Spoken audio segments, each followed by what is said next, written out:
Hey all, Pete here. I'm in my office today, just briefly while I'm waiting for somebody for a meeting, and I wanted to shoot my last gun video.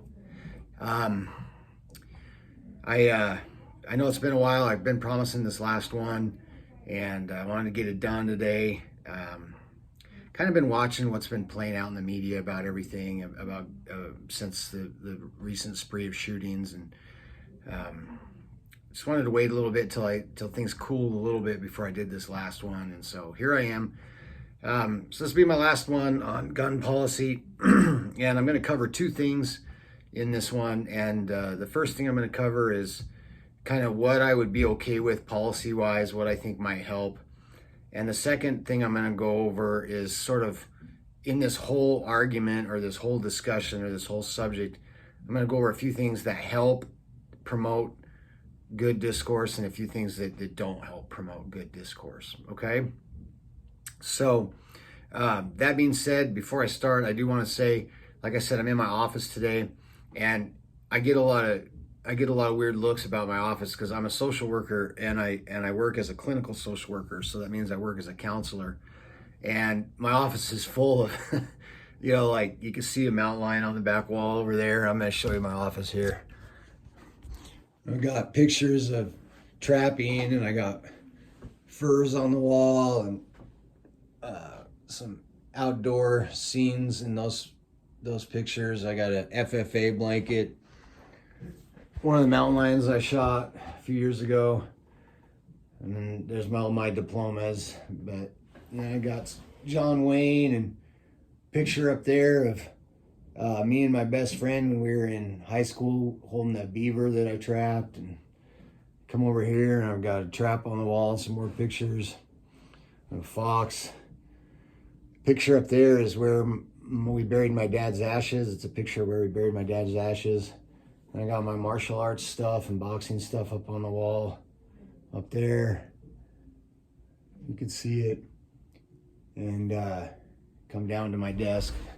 Anyway, I have kind of a unique office for a social worker. But anyway, so let's go over gun policy. I've talked about a lot of different subjects in my videos, and so if you haven't watched my first 4 videos on this, or the first videos I've done on this, go back and watch it before you watch this one. Otherwise, I'm going to say things that are fleshed out more in other videos. So it's good to get the foundation.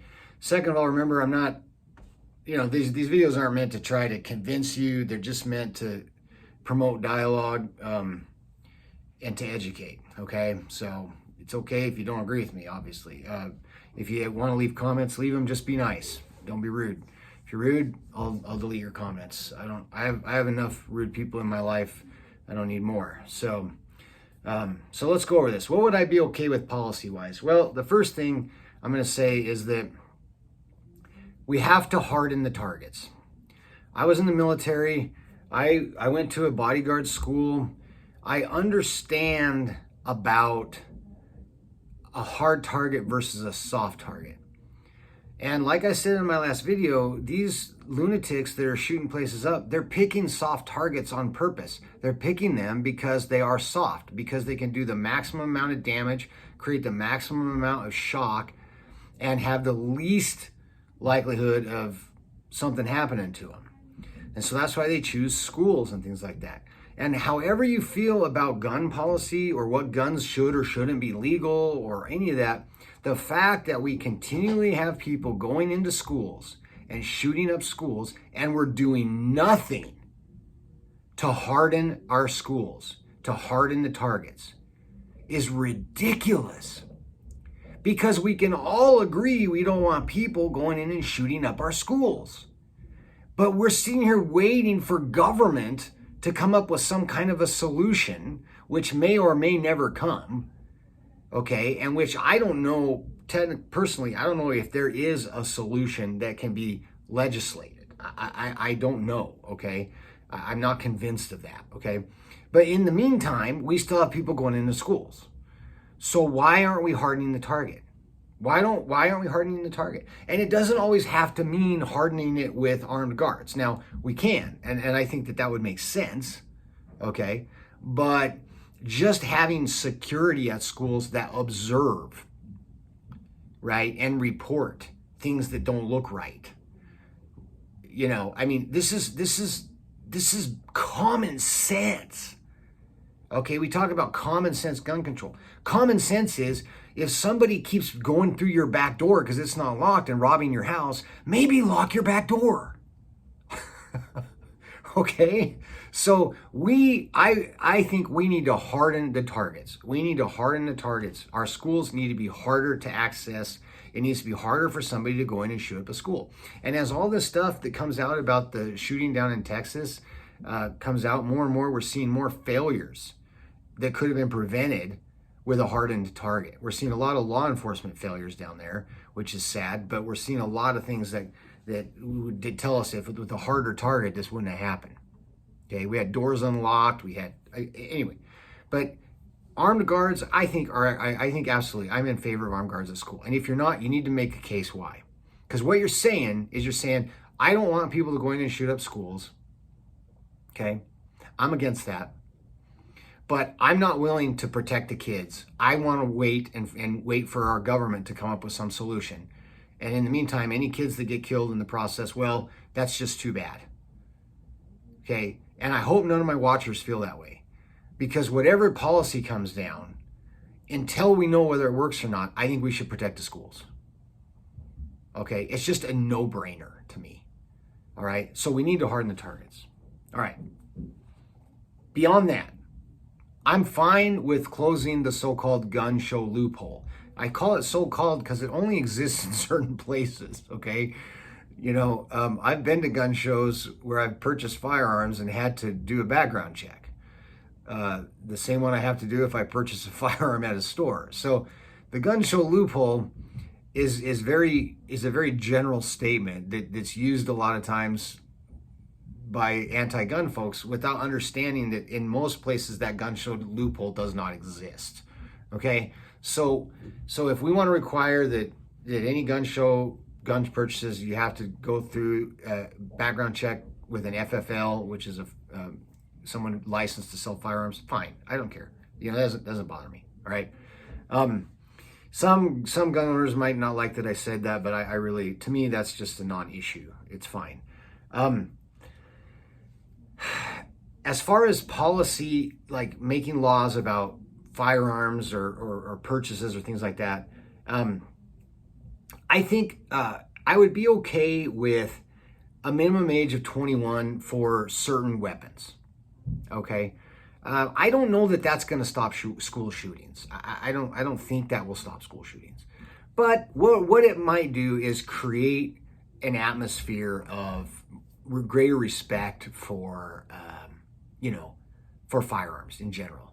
It changes the culture a little bit, which I talked about in another video.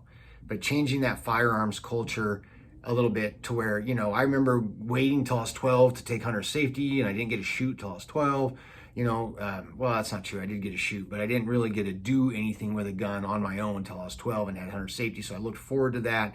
And then I remember, well, I can't own, my own guns. I can't buy my own guns till I'm this age. And, and so we shifted the culture a little bit to where, yeah, these guns are in a class where we want you to be a little bit older before you can own these guns, and that might shift the culture a little bit, the firearms culture a little bit. Okay, I don't think it's going to stop school shootings. Sorry, but I don't. But I do think it would change the culture a little bit, the public culture. Okay, so saying you have to be 21 to own and purchase a high capacity magazine firearm that's semi-auto, such as and list maybe the list some that like AK-47, AR-15, whatever. It's like, okay, fine. Again, will it stop school shootings? I don't think so, but it does shift the culture, which I've already said. I think that requiring training to own firearms is fine with me. I don't have an issue with that. I'm not sure why some people do. I think sometimes I hear the argument that it goes back to, well, how do we provide the training and what if people can't afford the training, and who's keeping track of who's had the training, and stuff like that. And I have some answers to some of those, but I don't have a lot of patience for what if someone can't afford the training. I'm one of those guys who wants voter reform. I think you should have to have a state-issued ID to vote. And the left likes to say a lot of times, what if people can't afford a state-issued ID? And my response is, if you can't figure out a way to afford a state-issued ID, then you probably shouldn't be voting in the first place. If you're that dysfunctional that you can't figure out a way to get $40 or whatever it is to get a state-issued ID, then maybe you're not responsible enough to be voting. And I'd probably say the same thing here. If you can't figure out a way to get some firearms training, which a lot of it's fairly reasonable, hunter's safety is only like $10, then you're probably not responsible enough to own a firearm. If you can't find $10 and figure out a way to get yourself to hunter safety, then I don't know if you deserve to have a firearm. So I'm fine with more training. And I think training should not only include training on gun safety, but I think it should include training on the use of deadly force and the ramifications of using deadly force. And I think that it should even be it could even include some like if it's not a hunter safety class, it could include a little bit about hunting with firearms and safety with firearms in the outdoors. And even a little bit about how to treat the outdoors when you go out and shoot, because a lot of people go out and shoot and leave their shit all over the place, and it's annoying. And it gives the rest of us a really bad reputation and a bad name, because these aren't a lot of times people like me who are hunters and conservationists. They're just people who purchased a firearm and went out and left a whole bunch of garbage out there that they shot up. So I'm fine with requiring training for firearms purchases. I'm absolutely cool with it. And I think it would, again, I don't think it will stop school shootings overnight, but it might shift the gun culture, the public gun culture, a little bit more. Okay, it would encourage more responsible firearm ownership. Finally, I think, one of my friends one time, who's very, very far right and very, very pro Second Amendment, had an idea, and he said, what if you got a license to buy guns? What if you got a firearms purchasing license, and you could get it, and they do a background check on you when you apply for the license, and then once you have that license, when you go buy a firearm, you don't have to go through the background check at the store or anything else. You can just present your license, and then buy a firearm, because you're licensed to buy a firearm, and then you have to renew it every couple years by having another background check done. And I thought that was an interesting idea. Again, I don't know if it will stop school shootings, but it might be a way to encourage a little bit more responsibility with firearms for people, right? Because if I lose my firearms buying license because I commit a felony, or I do any of those things on the form I have to fill out now when I purchase a firearm, like I get forcibly committed to a mental institution, or I'm a fugitive from justice, or I have a violent crime on my record or something like that, I lose my firearms license and I can't buy firearms anymore, And some of my friends who are really pro 2A are like, well, yeah, but now we're creating close to what might be considered a registry, a firearms registry, which a lot of people have an issue with, because one of the reasons for owning firearms is to protect yourself from a tyrannical government. If you don't believe me, that's how our country was started. So it's historical, all right? But we already do kind of do this with concealed weapons permits, at least in Idaho. So if I have an enhanced concealed weapons permit, I can go buy a gun, and they don't even, if I've got that, it shows I've already passed the background check. All right? Now, here's the kicker with this. Concealed weapons permits are handled through the local sheriff's department. And so my opinion is, if we set up something like a gun buying license, I think a lot of people would be okay with it if it was handled through county sheriff departments. Because then it's being handled by someone close to home and someone who's elected directly by you. It's not being handled by the federal government. Okay? And so I know, for one, I would be far more comfortable with that. I would not have an issue with that. If I had to go apply for a firearms license to have, so I could buy firearms without having to go through all the rigmarole that I have to go through when I buy one, that would be fine with me. And then that could double as a concealed weapons permit because I already passed the background check and proved I've got training. So I have my concealed weapons permit too, all in one shebang. Firearms license, have proof of training, pass the background check, so I can buy a firearm, I can carry a concealed weapon. Okay? And we already do it. Right? We already do it. So the only people that are probably going to have an issue with this are people who are firearm owners that don't have their concealed weapons permit because they're afraid of their name being on a list somewhere.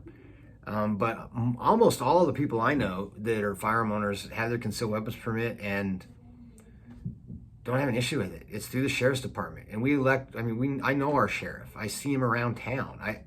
I feel better about that than I do about Congress or somebody coming up with some shit from people from states that aren't Idaho making decisions about me. I have an issue with that on a lot of levels, okay? And it doesn't make me a nut job. It doesn't make me a conspiracy theorist. It just means that, I think people where they live know what's best for where they live. I don't think people from other places should be making decisions about that. And so in Idaho, I think it would make sense to go, yeah, we want to do that. Great. It makes it easier for stores who sell firearms because there's that license. It makes it easier to have your concealed weapons permit, and it proves there's evidence of training. You can't get an enhanced concealed weapons permit without firearms training. So now people who are buying firearms have training. They've passed the background check, which they have to anyway through the store, but it makes it easier, and it creates an extra level of responsibility. Will it stop school shootings? I don't think so. I really don't. But over time, what it would probably do is it would ensure that more responsible people are owning guns, right? So it might weed out some irresponsible gun owners, okay? Which in turn could have some effects of reducing some kinds of crime or some kinds of irresponsibility with firearms, okay? So those are my thoughts on policy, right? All right, last thing, what helps and what doesn't help. Okay, here's one thing that helps in this whole situation. If you're a gun owner, be a responsible gun owner.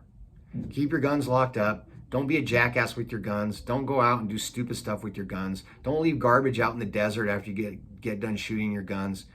Follow the rules of firearm safety. Teach your kids good habits with firearms. Be a responsible gun owner, okay? That really helps. What doesn't help if you're a gun owner? Posturing. I'm so sick of posturing, people wearing shirts around, kill them all, let God sort them out, or I dare you to take my guns, or it's posturing. And people who posture are usually not very tough. The baddest people I know, the toughest people I know, don't have to tell you how tough they are with their t-shirt or with their Facebook posts or with their bumper stickers. Okay? All right? The people who have to do that stuff are generally pretty insecure. So posturing doesn't help. Okay? Now, I feel a lot of those ways. I get the whole cold dead fingers thing. I'm not giving my guns up. I'm not giving them up. But I don't got to walk around with a shirt saying that or a bumper sticker.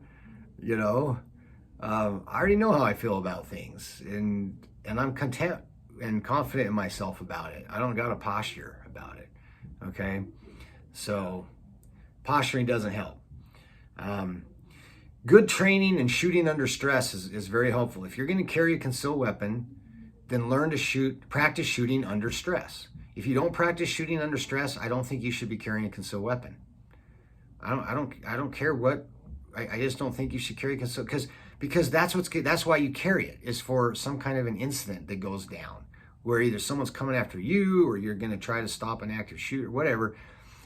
If you don't practice shooting under stress and doing other things under stress, I do a lot of martial arts, and there is something to be, I think some of that transfers. Getting in a boxing ring, you're under stress. You have to think under stress, under fear of harm, right? I think some of that helps with shooting, but nothing compares to shooting under stress. And so if you don't practice shooting under stress at least a few times a month, I don't know if it's a good idea to be carrying a concealed weapon, okay? And just because you went through training once doesn't mean you can't be refreshed. So, it's good to have refresher trainings from time to time in shooting your firearm under stress, okay? So that's a good thing that helps. I think more education always helps. So from both sides, right? So I made some mistakes in my videos I had to correct, so obviously I don't know everything about firearms. And neither do the people on the left who do their own form of posturing about firearms. And so if you remember, the point of these videos was to educate, and so more education is always a good thing when it comes to firearm safety. Okay. I don't think we should say something like there can never be enough, because then we end up in an endless on an endless loop. But I think, learning a little bit more, and I'm constantly picking things up and practicing and understanding new things and studying trends or whatever else. I think that's always a good thing. So more education is helpful. I think one thing that really hurts is labeling and assuming things about the other side. And I've tried really hard not to do that in my videos. And so I'm not going to assume that everybody who's on the left is like a lunatic that has no understanding of firearms, because it's not true. I know people on the left who own guns. They just have a little bit different views about policy than I do. And I don't think it's fair for the people on the left to assume that everybody that owns guns is, a right-wing nut job that thinks they're somehow paramilitary, whatever. I don't think those are good assumptions to have or good labels to put on people. Now, do some people fit those labels? Well, yeah, that's why the labels exist, right? But when we label everybody, it's a hasty generalization. It's a logical fallacy. And it pretty much ends the ability to have any kind of reasonable discourse, okay? Because now I've just labeled you, I don't have to care about what you say. Now, because the labels do exist, then there are people that fit those labels, and they tend to be the loudest, it seems like. It seems like the people who are loudest tend to fit those extreme labels. But reminding yourself not everybody fits those labels, and that there are a lot of reasonable people out there like myself who don't have a problem listening to your arguments, and you could change my mind if you make a good case, but it can't be an emotional case, and that's another thing that doesn't help, is appealing to emotion. Okay, we've got to stop appealing to emotion in our society. It's killing us. We got to get back to talking about facts and using logic. Okay, and so appealing to emotion from either side doesn't help. And that's the reason that I did not rejoin two organizations a couple years ago. One of them is related to my profession as a social worker, and one's related to firearm ownership. And I did not renew my membership in either of them because both of them were appealing to fear on firearms and other things. And I'm like, yeah, I'm not going to let you try to scare me into supporting you. Nope, I'm not going to live a fear-based life. Okay? So we've got to stop appealing to emotion. And the most primal emotion is fear. And so if someone's trying to use fear to get you to do something, then I would strongly encourage you to take a more objective look at what's going on. Okay? I think another thing that really helps, this is my last thing, is understanding key terms like deadly force and like escalation of conflict. So deadly force is the force which can cause, mortal harm. Up to killing somebody. Escalation of conflict is a little different. And escalation of conflict means that, if you and I are face to face and we're arguing, then that's the level we're at. You push me, you've just escalated the conflict to physical. I pull a knife, I've just escalated the conflict to deadly. You pull a gun, you've just escalated it again. You see what I mean? And so understanding that, and I'm not making a case against carrying a gun, but what I'm saying is that when you pull a firearm, you've just escalated the conflict. You basically, it's a poker game and you've just called, right? You've just shown your cards.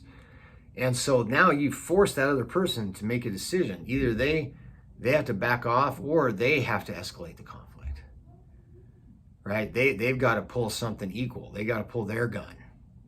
You see what I mean? And that's not something that's talked about very often. In firearms training, or even in martial arts. A lot of martial arts instructors don't talk about escalation of conflict, but it's an important concept to understand that if you're trying to resolve a conflict that could potentially become dangerous, the lowest level of conflict, of escalation that you can resolve that conflict at, is the safest and the best course of action. So someone cuts me off in a parking lot and I jump out and pull my firearm. First of all, that's a very weak-minded person who would do that to begin with, but it's totally out of proportion to the threat.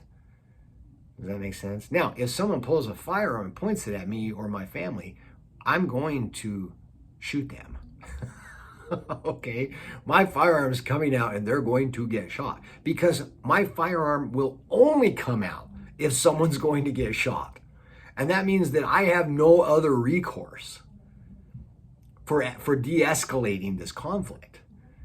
Okay, and that sounds like sort of a rigid mindset, but it actually makes a lot of sense when you think about it. That if I have to pull my firearm, then I have gone through every tool at my disposal, including avoidance. Okay?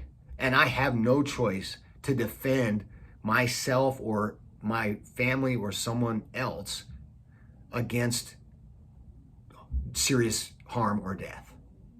Okay? So I have a myriad of tools at my disposal before I even have to think about taking a firearm out. You know what I mean? Including in an active shooter situation. Okay? Active shooter training that I've received in the past at different places that I've been in my life has been tackle the guy. You know, that guy that's shooting everything up is counting on mass chaos to happen. He's not counting on anybody coming after him. And I don't know how good I'm going to be with a snub-nosed revolver against an active shooter when there's people running in front of me and running all over the place. I have a much better chance of tackling that guy and neutralizing the threat. Once he's tackled, other people will jump in. Hopefully, assuming they will. Usually they will, right? And so, boom, immediately go after and tackle. I might get shot. That's fine. I'm willing to get shot and die if I have to save other people's lives in an active shooter scenario.